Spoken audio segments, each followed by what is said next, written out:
Welcome, everybody, to the official start of the Fabled Weekend. This is Fawks Talks, the only show on the Fable 42 network devoted to all the other shows on the Fable 42 network, where we build community through friendship, gaming, and chaos. I'm your host, Ronan Fox. With me, as always, is Cody. Say hello, Cody. Hello, hello. Perfect. If you're new to the stream, welcome. This is a show where we take a very factual look back at this week's campaigns and put a Fox twist on some of the choices that were made. Then we'll sit down with our special guests tonight, which are Chris Solo and Erik Braa, to discuss all things Realms. So, sort of looking ahead to tonight, with Vault 42, we will take a look at life on a wasteland farm, or as I called it, childhood. And then on Legends of Shaw Gall, we'll see what happens when you make a wrong turn and end up in Crazy Town. And we'll learn the true meaning of hospitality on Realms of Ugador. But before we do all that, we will get into some sponsors and announcements. First up is Griffin Co. So everything that you see on all of those campaigns that is 3D printed, that is brought to you by Griffin Co. And then all the, I guess we have to say now, all the campaign streams are Vorpal powered. So all of those digital and audio displays, digital dice, player indicators, all of those sort of things are Vorpal powered. And then as far as a quick shout out to Sirenscape, who does provide all the background noise that you hear for this show and others, including all of those wonderful sound effects. As far as mentions, we've got to mention the Patreon. So if you want to find out more information about how you can support us through Patreon and what that sort of unlocks for you, you can check out our Discord. I know it does unlock some homebrew content, some content from each of the streams, and pretty soon a show that I will be talking about later. We also have Ko-Fi, so if you want to figure out how to support us that way, and again what that does for us, all that information is down below. We also have all of our streams on demand. Usually they're available right after on Twitch, but we're also trying to get people to check them out on YouTube, and sort of break into that realm. So go there, watch the video, like, subscribe, comment, do all the YouTube things. And then we also have our shop, which is up now. It's on fable42.com. We have our Fable 42 merch, and we have Wizards merch. And I know we are working on getting logos for all of the streams, including this one, that will then result in merch for those shows. So look forward to that. And I think that's it. So, okay, with that, I still have no idea what I'm doing, and you have nothing better to do. So let's start some Fox Talks. Cody, hit me with that intro. Copy that.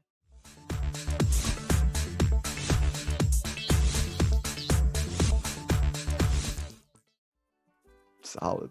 I've heard recently people, there's some rumors going around knocking our professionalism, but I think with this new layout and that amazing intro, I don't really know how you can argue with it, I think. So anyways, what's going on in the Fableverse?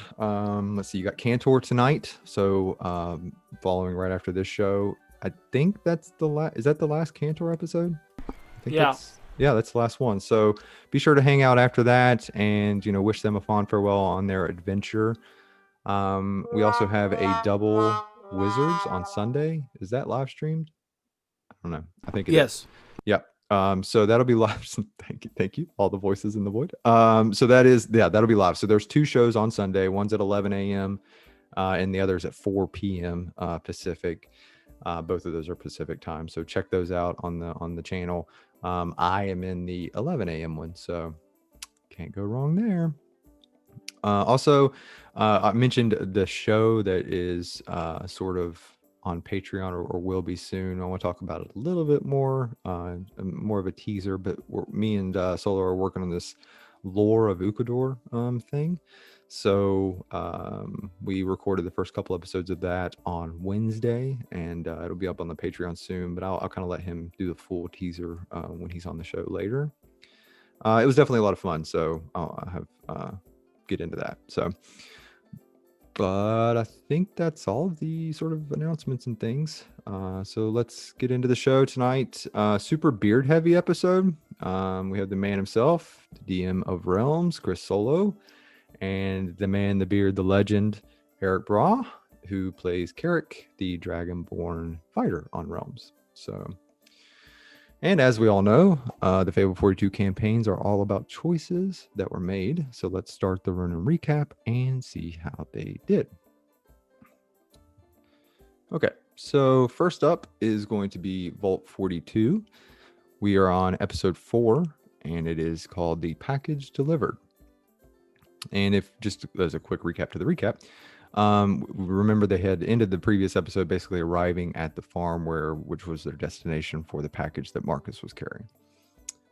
So the Wastelanders meet Hannah and her dog at 5 Mile Farm. Her home is heavily guarded by the turrets. The group cautiously volunteers Marcus to display his package to Hannah, who is at least entertained by the idea. Marcus slowly approaches with Ash behind him, like a angry, grunting shadow. And she starts a pissing contest with the murder house that doesn't seem all that intimidated. As they approach, though, ghouls come shambling out of a nearby field, like a radiated Western version of Thriller. But the house blows them away immediately, perhaps just to show Ash who's really boss. Hannah notices the friendlies and powers down the turrets via remote after they introduce themselves.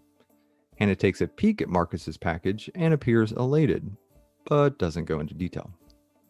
This piques most everyone's curiosity as they have a collective Brad Pitt, "what's in the box?" moment.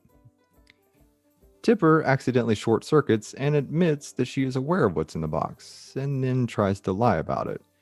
Like when your daughter comes into the room bald, holding a set of trimmers, and still can't explain what happens. Hannah ignores the weird and goes into the house to retrieve the payment. Tipper then tries to walk into the house uninvited like she's fucking Kimmy Gibbler, but Marcus pulls a Danny and tries his best to prevent it. She then lies to Ash, who once again buys it. And it's at this point I'm starting to think the Projectron did more of a number on Ash's brain capacity than we previously thought. All while this is happening, Clay checks out the dead ghouls and, to use an Oscar term, sees the remaining flesh bags. He quickly searches the body, which I would imagine was like sticking your hand into a can of SpaghettiOs. Hannah returns and speaks with the group. She gives them details about her farm and speaks about all the things that she grows. She also offers food to our beautifully disastrous charity cases. And I assume because of her age, she also has plenty of Werther's Originals to offer. They converse, the conversation then turns to payment. Petra tries to work Hannah over, but not like that, at least initially. Marcus the Buzzkill tries to block the attempt, despite the fact that he was already getting paid more than everyone else. And then they begin to do what they do best, which is argue. This must have been a pretty awkward scene for Hannah, like watching the lady at Walmart making her deal over a coupon, because she couldn't possibly fucking pay the extra 32 cents.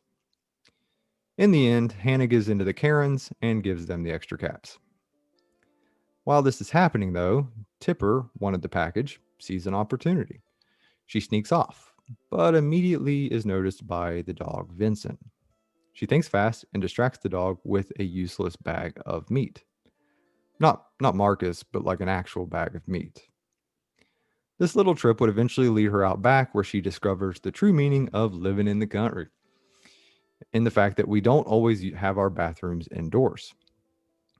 I'd love to say something prideful about living like this, but it sucks. A midnight trip to the John could result in anything, like a poisonous snake. Don't believe me? Ask my friend Tommy Two Toes. She'll continue her searching to the cellar and then back to Hannah. She seemingly becomes less concerned with imitating social etiquette, instead snooping around the house like that one person in your neighborhood who only looks at the background of your family photos on Facebook. In the end, she does offer to help Hannah construct the Mr. Handy robot that she knows is in the box. Currently, the robot is designed for two functions: to assist Hannah around the farm and to trigger Ash. Following the payment, the conversation on the front porch continues. Hannah discusses how she is a widow. At this point, though, we're not sure how her husband died, so we should assume that it was an outhouse-related incident. It's at this time that she also recognizes Clay's garb, meaning that there are multiple people in the Texas wasteland dressed ready to go to an anime expo. Then she goes to retrieve an item that person had previously left. Clay's missing Yu-Gi-Oh partner had left a heavily adorned comb. He seems really shook by this and breaks down at the sight of it. Like I'd imagine I'd be if I actually managed to find that damn PS5. Petra, however, is always there to provide a relatively small, blood-covered shoulder to cry on. Really, she has completely neglected to wash up after that rad stag incident, so at this point she probably looks like Patrick Bateman after he killed Jared Leto. It's at this time that she confides in him that she has heard the holotapes, including his interest in her. So that's awkward. You think you're alone, speaking into your dear diary, and little do you know that there's a sex-crazed butcheress listening to your every word. But that also means that she knows the owner of this comb is Tanya, Clay's mother. They decide to stick together in their quest, as Petra, I'm sure, is now debating the merits of monogamy. Eventually, Hannah will offer them a job. She, being a member of silversingles.com, is having a bit of a problem harvesting her crops. She is offering them continued food and shelter in the form of a rickety barn from Jeepers Creepers, which is probably still better than the shack of guts that they previously stayed in.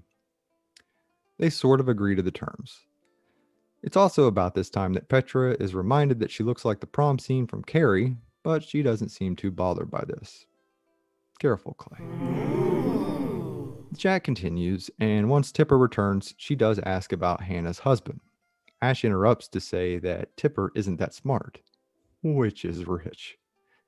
Anyways, it turns out it wasn't an outhouse that claimed her husband. It was a random barrel of radiated material, which is not at all suspicious.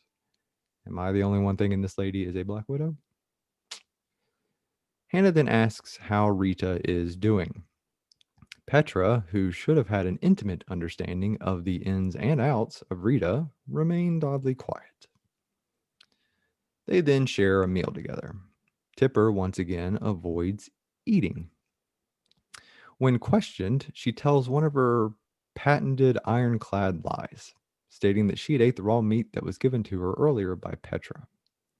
The group freaks out, and this, after all of the strange ass things that she has done, this is the one thing that really tips off the group that there may be something up with their robot friend. Once the meal is finished, they head to the Not Love Shack. As soon as they open the door, they are swarmed by rad roaches, like it was a 2-for-1 at a local buffet. What's worse is that some of the roaches are glowing, so the group moves into action. Ash does her smashy thing. Petra goes cleaver chop. Marcus uses his gun, which is badassly named Winona. Clay uses throwing knives, presumably out of kunai. And Tipper comes up with a real-life pun for fast food by making the mobile dinner plate. Trademark. They quickly dispatch the threat, leaving a giant pile of roaches. Like the time in college when I learned the hard way what happens when you leave vegetables in a forgotten drawer for a year. Also of note, following the fight, Petra is now covered in 3 types of blood and is glowing like a majestic trash angel. And with their shelter now clear, our heroes plan to turn in to get ready for some solid manual labor the next day. And as with all things in this game, I am absolutely sure it will not be that simple. So tune in tomorrow at 6:30 p.m. Pacific time to see exactly how bad they managed to mess up a simple task like farming. So that is Vault. So good. So good. I think Cody, you're muted, but the maps are amazing. April's been working really hard on those. Ridiculous. I can't wait to best sets on the network. Dude, and the lighting on that last one was dope. Hopefully they get to combat because this week's it looks pretty cool. I've already seen it. Ooh, Man, this is the place for news. I'm just telling you. Okay. So next up is Legends of Shawgal. We are on episode 8, Secrets of the Past. So this episode hits the ground running, opening straight in on the action as everyone lays down to go to bed. During the first watch, Mata strikes up a conversation with Oscar, which was like watching Star Wars if Rhea Perlman was the main character. Mata tries to gauge Oscar's knowledge of gnomes and dwarves and their suffering, and gets an idea of how long they can keep recordings on file. She also gives him orders to protect her during some of her shadier business, like she's slowly building the party into a small mafia. Small being the operative word. Daffodil takes second watch and also briefly talks to Oscar before avoiding him like the ex that you see at a bar who is clearly doing better than you since the breakup. She casts Find Familiar and it appears as a small shadow possum. Or it could have failed and she was simply talking to her own shadow. The jury is still out. Jinx takes third watch. She starts off by stalking some random people that she saw. I'm sure they could sense her, not because of her glowing eyes, but they could probably feel the angst in the air. After that, Jinx takes a swig from her trusty red bottle despite not wanting to, which is like the opposite of my dad. However, she then decides it's time to step forward and away from her dark past and smashes the bottle. She immediately senses that shadowy figure from before, but upon investigating it, it's gone. So, on this night, Daffodil gained a shadow and Jinx lost one. Jinx, in true addict fashion, tries to pick up the pieces. Not of her life, but of the bottle that held her fix. She collects those pieces in a rag and places them into her bag. Another night of demons and shadows, and they awake, refreshed. Sure.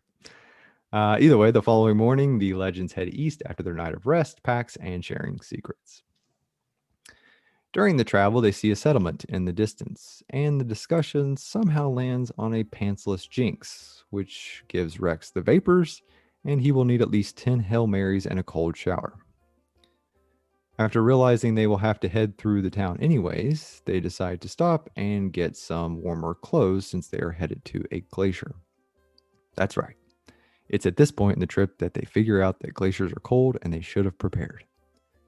But the group is torn because of a reluctance to use fur. Animal killing is humane, but those orcs in the road had it coming. Upon arriving, they notice a ton of carts parked near the stables, but not a soul in sight. Further entering this small town, they notice most of the shops are closed, and they still do not see anyone around.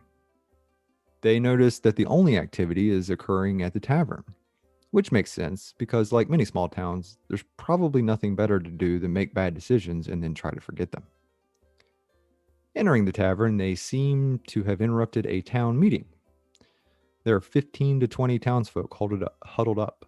An older woman dressed in rags and ratted hair and a clouded eye seems to be in charge. Something is definitely up. As first noticed by Jinx, they're all adults, there's no kids. All of them are whispering, and many of them are missing body parts. So they are either some shady as fuck backwoods inbreds or are in desperate need of a healer without the last name Lecter. When the legends enter, everyone stops to stare at them, like they were just busted trying to cover up a murder. Trying to be helpful, Jinx asks the older woman what she could do for them. Speaking in riddles, the woman told Jinx that they would help soon. A man named Pal offers to open up his shop and escorts them quickly from the tavern. Pal is clearly not all there. I assume Pal is like one of those ironic nicknames, like when you call a really big guy tiny. So they go to the store that is in the middle of nowhere and look for homegrown, vegan, grass-fed, organic, gluten-free, non-GMO, cage-free, recyclable fur. But they settle for off-brand, including one that is obviously the same size as Daffodil. Who's going to tell her that she's wearing her kin? Rex gets wool to sew into boots to make Uggs, so they are now an oversized sweater and a pumpkin spice latte away from being Instagram famous. They also buy crampons, which I misheard and was very confused for a moment. They then pull out a bunch of weapons to trade. It appears they quickly forgot how crazy the motherfuckers looked, because everyone seems super chill with giving them an arsenal of weapons. Either way, this does knock down the price a bit, and while Rex handed Pal the gold that was owed, Pal placed his wooden hand on top of Rex's and gazed into his eyes for a moment. After that odd and not at all romantic moment, the group left the shop, and Daffodil, wanting to perform for these people and make some gold, took a peek back into the window of the tavern. All the people there were doing exactly what they were doing before, listening to the old woman. But a moment later, all of their heads turned towards Daffodil as she awkwardly leaned out of sight. It was like they went to that rural city in Spain that's from Resident Evil 4. Jinx expresses to Rex her concerns with the town and the people. Rex still wants to leave. But after Jinx plays the child card, Rex bursts into action, rushing forward to the tavern like Denzel Washington. But like a book wielding version of Denzel. So like less like Equalizer and more like Roman Israel.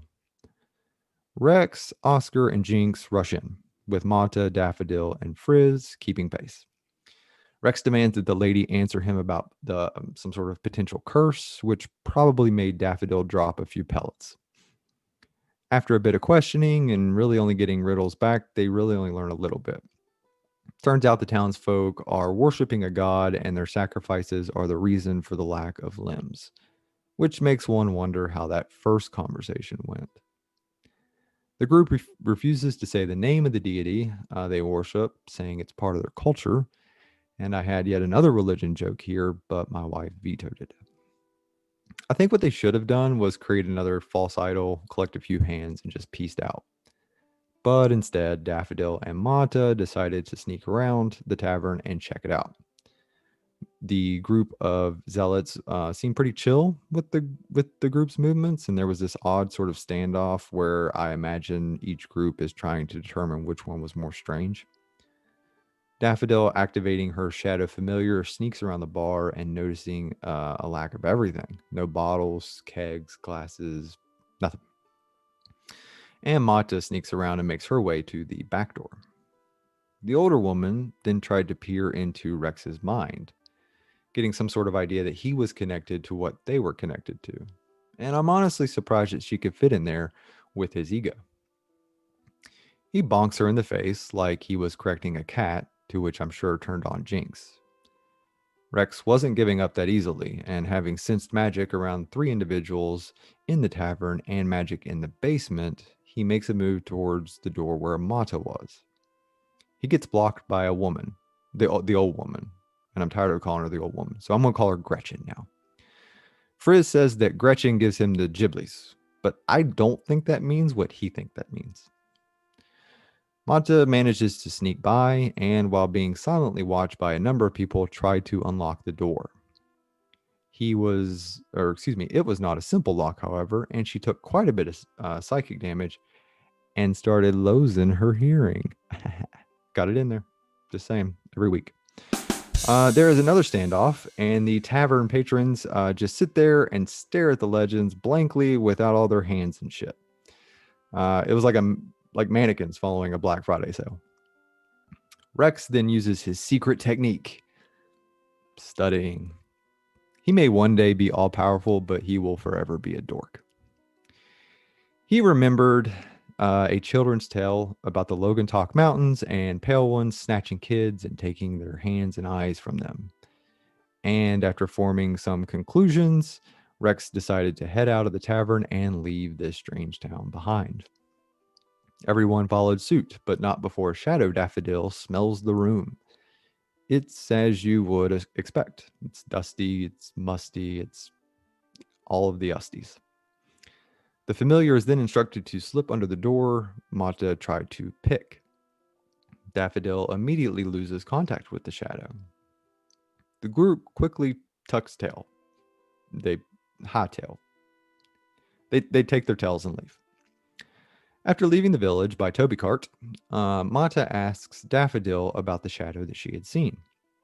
Daffodil tells her that she sold her soul to the devil, but was loose on the details. And let's be honest, nobody really reads the terms of service.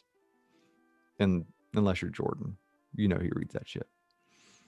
Eventually, they make their camp later that night in the hills and in some rocks far beyond the city walls. Jinx, hoping to have Frizz fix her broken bottle, reaches in to retrieve the pieces and find that it is whole again. That, my friends, is a powerful addiction when you can will it into existence. That would have made my college years significantly more interesting. She eventually succumbs to the pressure, and visibly upset, Rex consoles her. Now, if I was a pessimist, I'd say that this is a person seeking to take advantage of a vulnerable position, but I'm not, so I won't.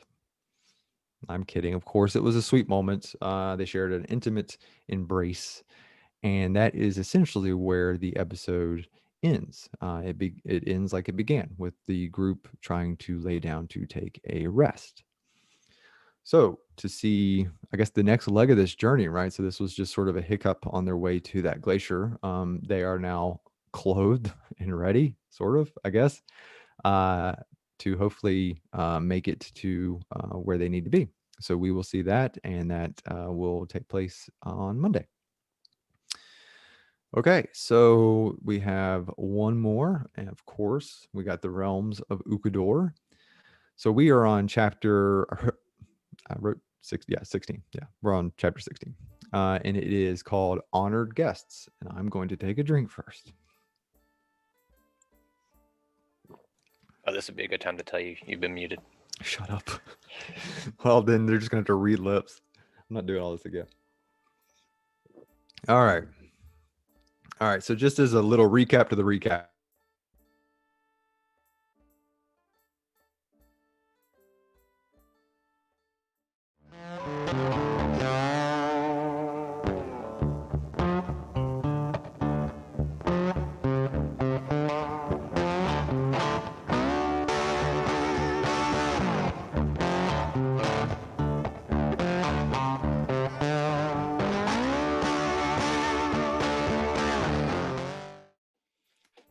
Okay, cool. I don't know what happened. Yeah. All right. So I don't know what you guys heard and what you didn't, but we're going to look at Realms of Ukador. So just as a recap to the recap, they had defeated the Artificer, took his car, and were headed back to Andoria. So on the way to the city of Andoria, Eclipse brought up that they should probably stop by Northfell first, remembering that Gwendolyn had mentioned someone there might be able to read the moon ruins off of that piece of parchment that they got from the assassin that they had killed previously. So taking the Good Buddy Mobile, they head south to Northfell. During the ride, it should be noted that the rest of the group shows suspicion of Roland, which is good because Kiwin has those country bumpkin blinders on. As they arrived at the city, they parked the vehicle outside of town. Eclipse and Nafiko want to stay behind to rest. Their anxiety-riddled bodies are running on fumes that reek of emotional damage, like a Fawks family reunion. Kiwin released Elskon to keep an eye on them, so Elskon is left behind with no food and a sleeping Nafiko and Eclipse, and I'm sure he debated on how much trouble he'd be in if he just ate them. I mean, while there were only two of them there, with Nafiko, there's an absolute buffet of different species to try. As they walk out towards the gate, they were greeted by 24 militia and the town leader, Drook. I'm calling him Drook. They recognized the vehicle, and I'd like to think it was because the Artificer used to drive this one around, like, for his ego. Like, maybe that's how he lured people back to the tower. Hey guys, want to see more gadgets like this?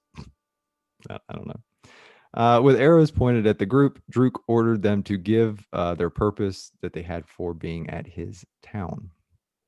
After some back and forth and the reveal of Gwendolyn's token, the militia relaxed. The group continued to explain that they were up north because they had killed the Artificer. And, like, I know that they can now tout the death of the Artificer, but I can't help but feel that, like, with Solo, even incineration may be a bit premature to call the kill confirmed. Just saying. The group then mentions their dealings with Clark. Alarmed, Drook sends his men to alert the town, further explaining that Clark accidentally causes harm to the town through his experiments. He's like the Bill Nye of the Frozen Expanse, but instead of teaching people about frogs, he turns them into one. Still partially trusting the group, Drook begged them not to start any trouble in the town. Serious foreshadow. And they agreed to and entered. They noticed that the town was more than half basically unoccupied, and that the townsfolk looked a little worse for wear. They entered the end of the road, a local general store, and then they found out that it was a goddamn emporium run by a very clean and organized individual named Hoku. Solo is living vicariously through this character as he himself stands among his dusty, musty, all the usty mini collection. Kyriel traded some valuable pepper seeds for a plant potter and some information. That dude was like really excited for pepper seeds, like weirdly excited, like Jinx at happy hour. Roland attempted to donate some gold to help his struggles without anyone noticing. Kiwin and Carrick both noticed the transaction. Outside and never to be outmatched in generosity, Kiwin notices a few kids playing in the snow, jumping into their parents' arms. As she approached the family, she introduced herself. Then she handed the father, Traylon, a bag of coins. Shocked and amazed, he stood speechless. I would love it if she just financed some sort of criminal enterprise. Like she just contributed to the rise of the next artificer. But alas, it's hard to say no to kids. Their youngest daughter, Zelly, a cute 3-year-old blue half-tiefling girl, climbs up into Kiwin's arms. Kyriel showed the children her bubble wand and gave the little girl a small vial of those bubbles. Looking at to her mother for permission, Zelly casts a spell creating an ever-living flower, and she gives one to both Kyriel and to Kiwin. And then smiling from ear to ear, Zelly jumped down and ran back to her family. Pulling out a stick from her satchel, she starts creating bubbles of her own from that vial. The family thanked them for their help, and the group continued down the road towards the temple. I don't really have a joke here, as it was a genuinely sweet moment that was got them away from the sheer crazy that they had been experiencing lately. I'll just say it's going to be really sad when they come back to the town and see the family completely eviscerated. On the way to the temple, Carrick and Roland decide to stop at the tavern to get some food and drink. Upon arriving at the temple, Kyriel and Kiwin found a woman who, despite the weather, was dressed for hot yoga in the park. She had cold-looking skin and was sitting in the back of the room. The two started speaking to the woman and explaining the note they had found with the moon runes on it. Upon doing so, the woman cast a spell with her staff, creating a moon above her to illuminate the parchment. Acting strange and very defensive, she started to speak as all three of them felt something being cast on them. Just then, Roland revealed himself in the room, casting Zone of Truth on all of them. Compelled to tell the truth, she revealed that she knew the assassin closely. And this is where shit hit the fan. Understanding that things were about to go south, Roland called out to Carrick, exclaiming he needed help. Yep, that's right. Carrick was in the tavern with a clone that had vanished. Yet another person that left Carrick before he was done asking questions. Too soon? Meanwhile, Kyriel called out to Nafiko and Eclipse, waking them up using the most annoying alarm in the world. And the race to the temple was on. The battle begins, and Kyriel comes out of the gate pretty reserved, casting Fireball and turning the temple into a fucking bonfire. What follows is a series of rounds with Nafiko, Eclipse, and Carrick dashing through the snow, laughing all the way. Just kidding, they weren't laughing. I don't even know if they're capable of it. All the while, Kyriel and Kiwin go full throttle on the blasphemy and try to turn the damn woman into a rotisserie. Following all the flames from Kyriel and Kiwin, the priestess stood no real chance of survival. Her chances slimmed even further as the others arrived, Eclipse and Nafiko attempting to aid their friends as Carrick finished off the frozen creature. Kyriel put out the remaining flames as they discussed what had just happened. Poor Drook comes running up with the local fire brigade, his eyes wide open, yelling how he had asked them not to cause trouble. And I believe setting a large structure fire does fall under that classification. Eclipse tries to claim it was self-defense. Too bad all the evidence is in the giant fucking ashtray. Druk exclaimed that it was out of his hands now. With no local witness, they would have to stand trial by the command of Gwendolyn's orders. Kewen explained that she could speak to the assassin in the morning to prove their innocence. Because after burning down the temple, nothing is going to prove that you're not a crazy evil person like talking to a dead person. Either way, Druk sighed and agreed while begging that they stay in town to not further implicate themselves. He and the rest of the group went to the tavern to unwind. With ale and food, the group bought the town a pig to eat and feast upon. Druk invited the town to the tavern to celebrate the confirmed news of the artificer being destroyed, thanking the new honored guest of the town regardless of what sort of results the morning brought. It's during this party that Nafiko has restoration cast on her. A blessing for most, a terrifying reality check for her. But bonus, she gets a brand new personality to emerge, and I think she's almost up to a full party on her own at this point. You know, I think her and Rex would get along famously. Kyriel gets some good news, as this new personality was apparently a hippie who traveled to the Air Ward and crashed there for a few years, giving her a link to her origin. The next morning, Druk woke the party up and followed them back to the body of the alleged assassin. They planned to speak with Kiana, that was the assassin, Kiana's corpse, by preparing a carefully crafted cocktail of spells. Kewen cast Speak with Dead twice to get all of the group's questions answered. They found out that Pyriel and Voltalk were one and the same. They also learned that Gwendolyn attempted to kill Voltalk at Vendrum College. They also learned that Voltalk has some greater plans to bring creatures back to life to finish what they started. And with all of this troubling news, the group decides to start developing a plan to stop this once and for all. And that's where we end that. Don't know where we're headed from here. But so to discover what they come up with, tune in next Wednesday at 6:30. Yeah, 6:30 p.m. Pacific time to catch the next installment of Realms of Ugador. And that is that. So I think you guys are all caught up now.